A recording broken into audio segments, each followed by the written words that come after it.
normal everyday life out in the world, people tend to think of sensual desire and ill will,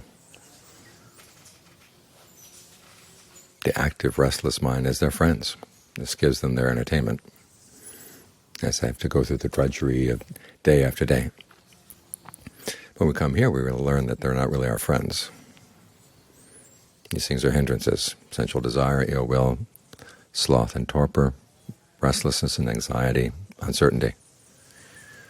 These are things that we've got to watch out for.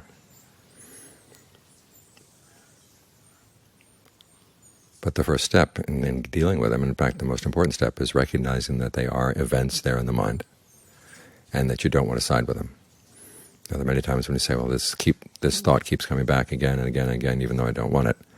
Well, the fact that you don't want it is something you want to build on. But simply not wanting it is not going to make it go away. The next step is to ask, well, why is it there, and why does the mind latch onto it? What entertainment value does it get out of these things? Or what sense of satisfaction? Or in the case of worry, what sense of doing a duty? You really have to worry about this, have to worry about that. You have to see through these things, that they have their drawbacks, but they also have their allure. And the allure is that we've treated them as friends for so long. They haven't really looked carefully at them. And they've been our friends so consistently that we actually think that they're us. This is my mind. This is what I think. When I'm bored, when there's boredom in the mind, I'm bored. When there's sleepiness or the symptoms of sleepiness, I'm sleepy. We tend to misread these things. So the first thing to do is, 1, realize you don't want them, and then 2, realize you don't have to identify with them. They're there. But treat them as just separate events that have come up in the mind, and as with any other distraction, like the sound of the birds out there, you don't have to get involved. Now, a lot of the involvement, of course, has to do with the fact that they're not just in the mind, but they begin to get in the body as well. They've put a squeeze on your breath, and through the breath they put a squeeze on your hormones. And so you have to breathe a lot through those effects. Reclaim the breath. They've taken the breath, we take it back. When they don't have the breath, okay, they lose an awful lot of their power.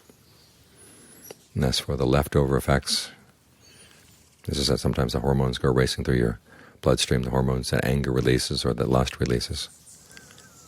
You just got to sit them out. There'll be that effect in the body for a while, but it's going to end.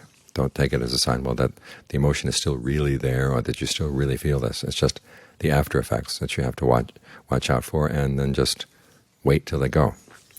In the meantime, you keep focused on what you can find is the most skillful thing to do with your mind right now. And use the breath as your friend, as your ally in this fight with the hindrances.